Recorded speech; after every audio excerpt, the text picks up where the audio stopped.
Bienvenidos, soy Álvaro Ibarra y vamos a hablar de una parte muy importante del diseño instruccional, que es la redacción de objetivos. Si nuestros objetivos están correctamente redactados, el resto del trabajo va a ser mucho más sencillo. Vamos a iniciar. El diseño instruccional es una tarea que pueden hacer cualquier persona o grandes instituciones. Suele contener 4 elementos. Una finalidad que se puede redactar como objetivos o como competencias, es decir, qué se pretende hacer, o más precisamente, qué se pretende que haga el sujeto que aprende. Tenemos un perfil de salida del egresado, es decir, cómo se va a comportar el sujeto una vez que pasó por el proceso de la instrucción. Una estrategia didáctica con recursos informativos y probablemente actividades. Y finalmente, se acostumbra una forma de evaluar para ver si el perfil de la salida corresponde a la finalidad planeada, es decir, si el sujeto al final se parece a lo que planeamos desde el inicio.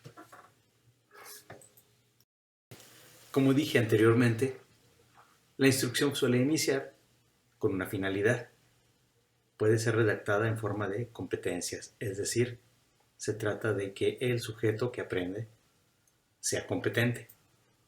Esas competencias las define Sergio Tobón como procesos, que son complejos, se refieren a un desempeño con una idoneidad establecida, es decir, cómo debe de ser, en dónde, es decir, en determinados contextos, y además con un componente de responsabilidad.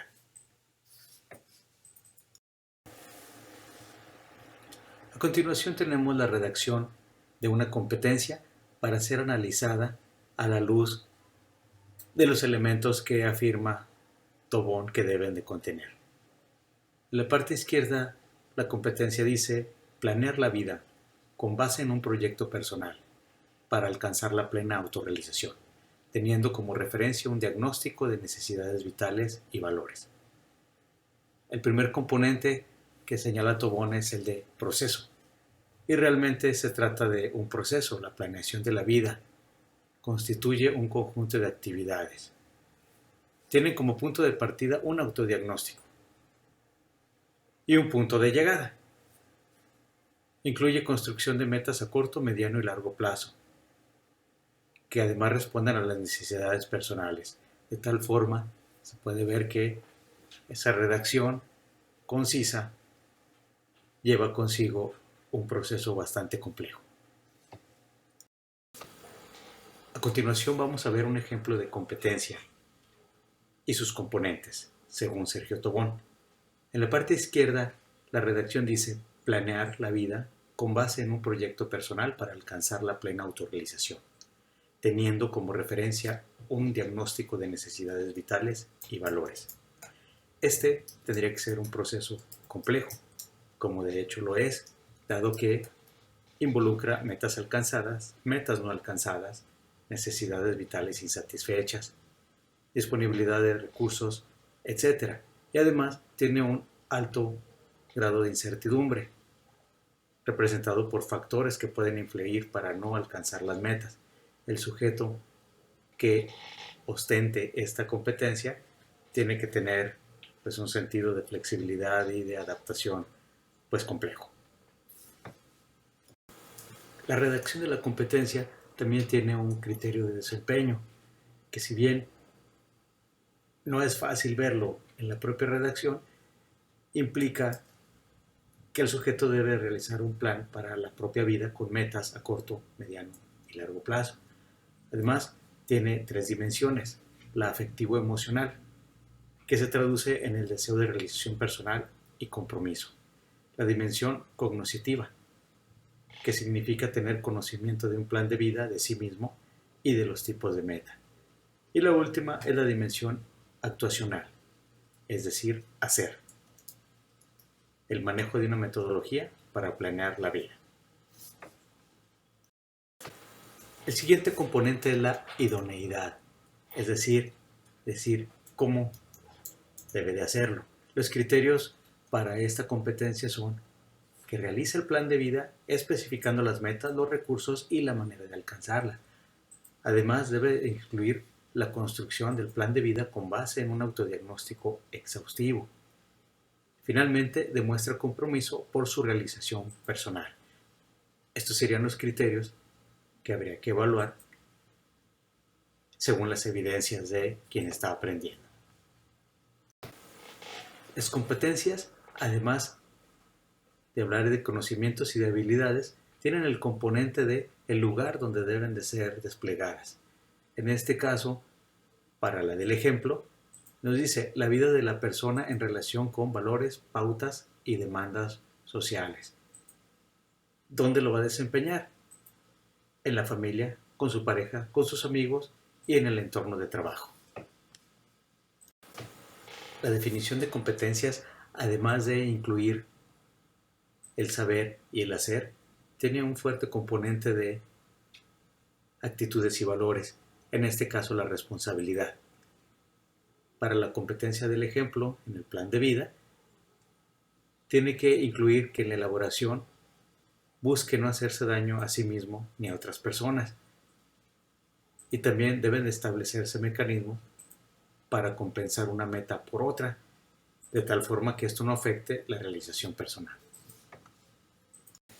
Lo que da origen al diseño instruccional es el propósito y puede ser redactado en forma de competencia, tal como se explicó anteriormente.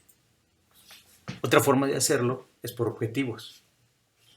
Pimienta Prieto nos sugiere que lo hagamos de la siguiente manera. Formular dos objetivos, uno de aprendizaje y uno actitudinal, que en realidad es el mismo objetivo. Una actitud también es un objetivo de aprendizaje. El objetivo debe de responder a las siguientes preguntas. El contenido se responde por el qué. La estrategia nos dice el cómo se llevará a cabo la instrucción. Y lo que va a hacer con ese conocimiento da respuesta a la pregunta ¿para qué? Entonces, los objetivos responden a esas tres preguntas: ¿qué, cómo y para qué? A continuación, veremos un ejemplo de eso. Dependiendo de la disciplina para la cual se esté diseñando, la redacción de objetivos responderán de manera particular a las preguntas ¿qué, cómo y para qué? Que señala Pimienta Prieto. Tenemos 4 ejemplos, de los cuales nos gustaría señalar 2. Para la estructura socioeconómica de México, tenemos el objetivo de aprendizaje analizar el concepto de estructura mediante la jerarquización de sus elementos para su correcto manejo durante el curso. Además, tiene un objetivo de actitud que dice tomar conciencia de sí mismo y de su entorno escolar. El qué está respondido por analizar el concepto de estructura, el cómo mediante la jerarquización de sus elementos y el para qué está en para su correcto manejo durante el curso. Es importante tener en mente que la respuesta a la pregunta ¿cómo?, es decir, jerarquizar elementos, no es un fin en sí mismo, o lo que es lo mismo, no vamos a evaluar cómo jerarquiza elementos, sino que tenga un correcto manejo durante el curso de los conceptos que le estamos proporcionando. Para el curso de Administración 1, el objetivo de aprendizaje dice analizar los elementos y características de las normas ISO en las empresas exportadoras. Ahí tenemos la respuesta al qué. El cómo es a través de un mapa conceptual. Una vez más, no se trata de que el alumno haga mapas conceptuales, eso no es un fin en sí mismo, sino un medio. Y termina diciendo, para diferenciar sus contribuciones y funciones corporativas. Ahí tenemos el para qué y ese es el punto donde vamos a evaluar. El objetivo de actitud es inducir al alumno a la reflexión, análisis y valoración operacional de las normas ISO en el ámbito corporativo. Ambos objetivos tendrían que ser sujetos de evaluación al final de cada sección del curso. Espero que les sean de utilidad estos ejemplos a la hora de redactar sus propios objetivos en sus asignaturas. Gracias.